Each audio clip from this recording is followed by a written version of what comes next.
Shalom, giving all praises, honor, and glory unto Yahweh, Bahashem, Yahweh Shai, Bahashem, Rachakodash, double honors unto the elders and apostles of Great Millstone that rule well, and Shalom unto the 144,000 elect men of the nation of Israel and the rest of the elect that are destined to be saved. I'm the brother Kalab, and I'm from the GMS UK London Forecasters Camp, coming back at you with another lesson to help edify those of which I spoke of. So I was just watching this video here on YouTube. I was looking for some news concerning the ongoing situation between US, Israel, and Iran. And on this show here, they've got this Moabite professor who predicts that the United States is going to lose this war. Now, we as the prophets, we believe that the United States is going to lose this war. The reason why we believe that is because of biblical prophecy. The prophecies state that America is going to be utterly burned with fire. That's in Revelation, the 18th chapter. But what's interesting is that this guy's assessment is based upon a strategic analysis of the situation. And it's very interesting to hear what he has to say, because it really supports what we're saying as the prophets, that America is going to lose this conflict. And another important point that he makes is that this is going to escalate to the point where the US is going to have to send ground troops into Iran. And that was a very interesting point, which I want to pull a precept out for edification on that. But before I do, let me just play some of this clip so you can hear what this guy's saying, and then I'll bring out some precepts, because it's very interesting what this guy has to say.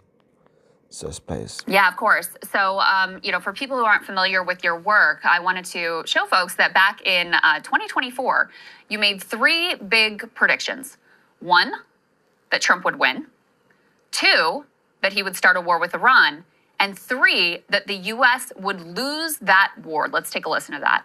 In this class this semester, I'm making three big predictions, right? First is that Trump will win in November. Second is that the United States will go to war against Iran. And the third big prediction is that the United States will lose this war, which will forever change the global order. So obviously that last one is the only one that has not yet come to fruition. Is quite a stunning prediction. Do you stand by it? And what have you seen so far that leads you to sort of stand firm in that conclusion? So given my analysis of how the war is progressing, I think that Iran has many more advantages over the United States. The reality is that right now, it's a war of attrition between the United States and Iran. And the Iranians have been preparing 20 years for this conflict. In their eschatology, in their religion, this is a war against the great Satan. They've had many practice runs.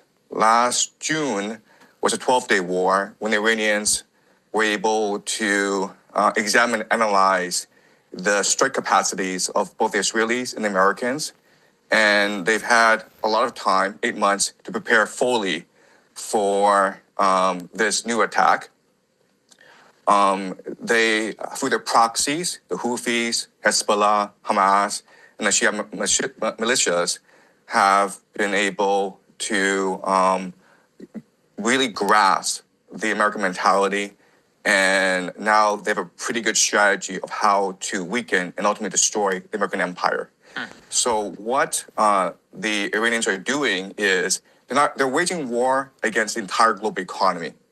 And so they are striking the GCC countries. And not only are they striking GCC countries, American bases, but they're going after the critical energy infrastructure of these bases. They blocked off the Strait of Hormuz. And eventually, they will go after the water desalination plants, which is the lifeblood of these nations because they don't have fresh water supply. In fact, the water desalination plant provides 60% of the GCC's water supply. So if a drone, and these drones cost $50,000, if they wiped out a desalination plant in Riyadh, Saudi Arabia, and it's a city of 10 million people, right? They'd be out of water in 2 weeks. In 2 weeks.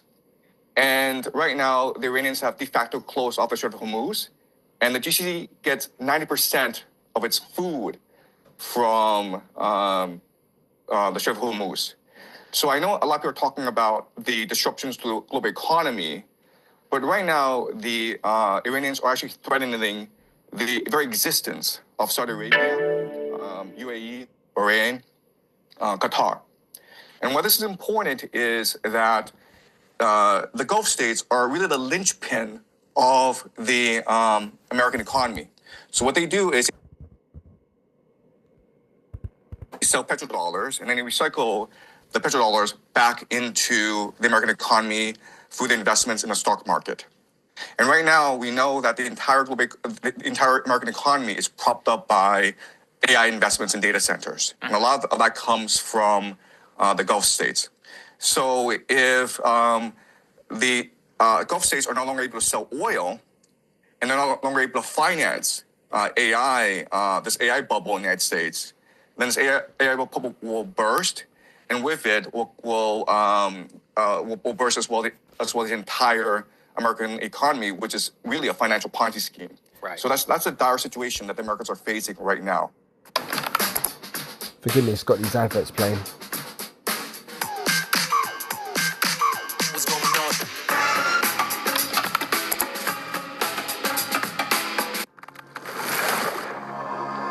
on? We measure longevity in years.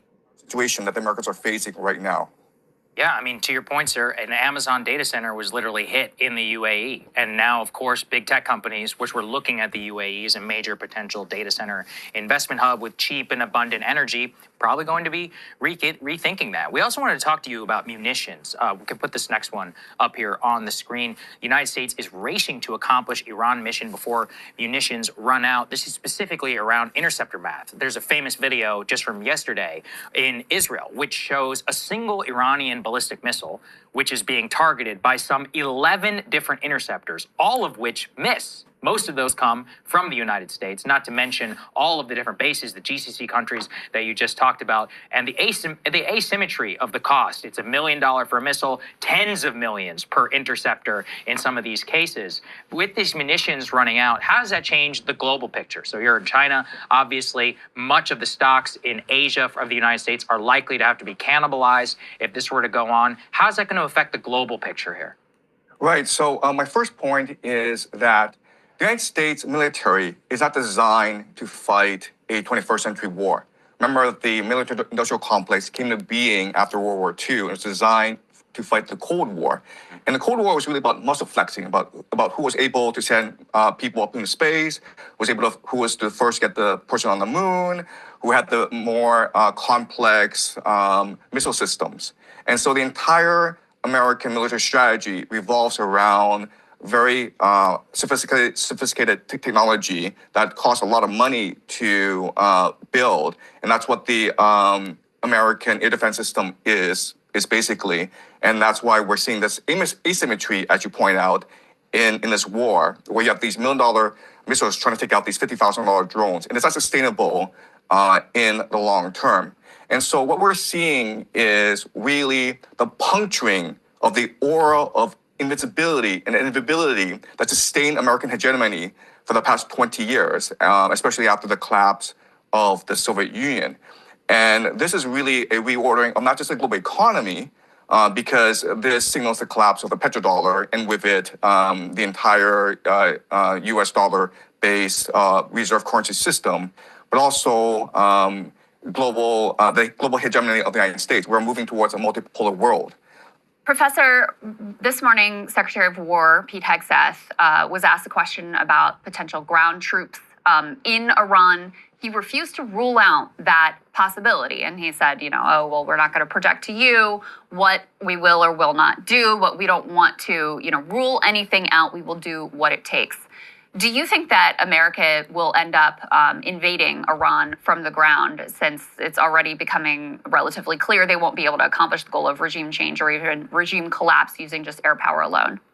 Right. So everyone says that the worst calamity that could happen in the United States is if it were to send ground troops into Iran. At the same time, the United States are committed to regime change in Iran. We've never had unprecedented in history where you were able to regime change from the air alone. You need ground troops.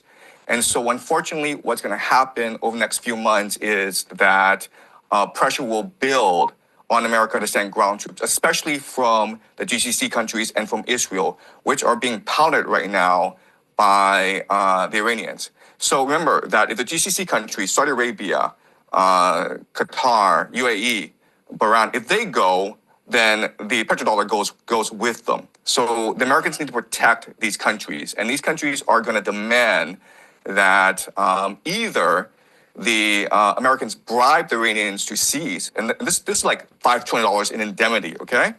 Or send ground troops to wipe out the Iranian threat once and for all.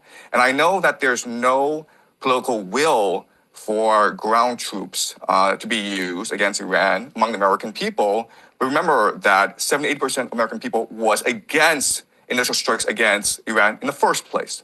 Right. And one of the things that really comes into question. Right, so there you go. He just said that no regime change has ever been accomplished by the Americans from airstrikes alone. So they're going to have to send in ground troops. Now, this is where it gets interesting because I've got some scriptures on this. This is 2 Ezra chapter 16 and verse 32. And the earth shall be laid waste, and the fields thereof shall wax old, and her ways and all her paths shall grow full of thorns, because no man shall travel therethrough. The virgins shall mourn, having no bridegrooms. The women shall mourn, having no husbands.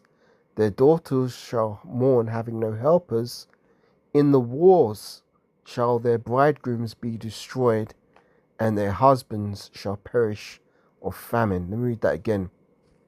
2 Ezra 16 from 32 on down. It says, and the earth shall be laid waste, and the fields thereof shall wax old, and her ways and all her paths shall grow full of thorns, because no man shall travel therethrough. The virgins shall mourn, having no bridegrooms. The women shall mourn, having no husbands.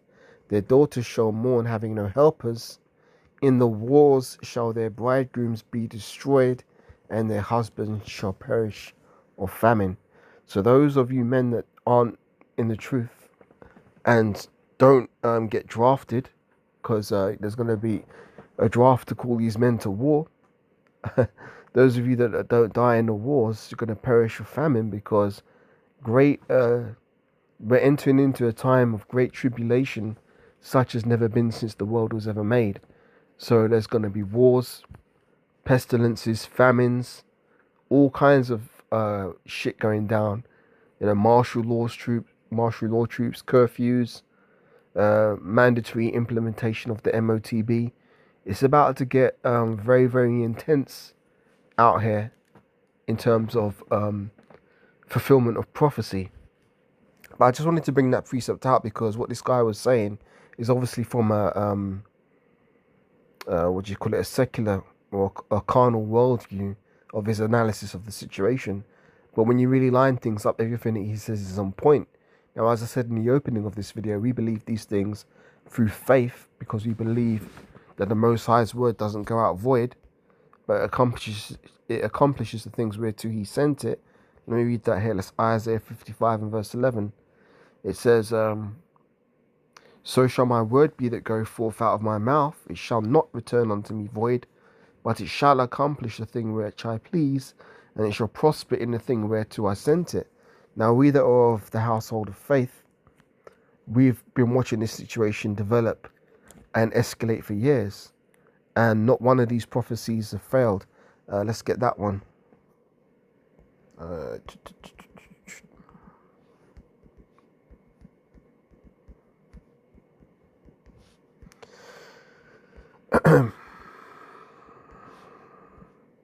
This is Isaiah 34 and verse 16. Seek ye out of the book of the Lord Yahweh and read. That's this Bible, which is the, KJV 1611, which includes, Old Testament, New Testament, and Apocrypha. Isaiah 34 and 16. Seek ye out of the book of the Lord and read.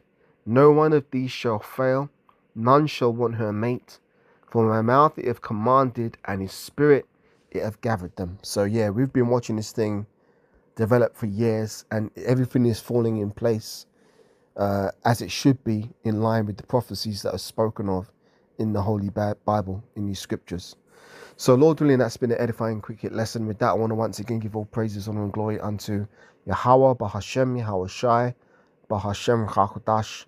Double honors unto the elders and apostles of great millstones that rule well. And shalom unto the 144,000 elect men of the nation of Israel. And the rest of the elect, our destiny be saved. And I'll catch you on the next lesson, Lord willing. Shalom for now.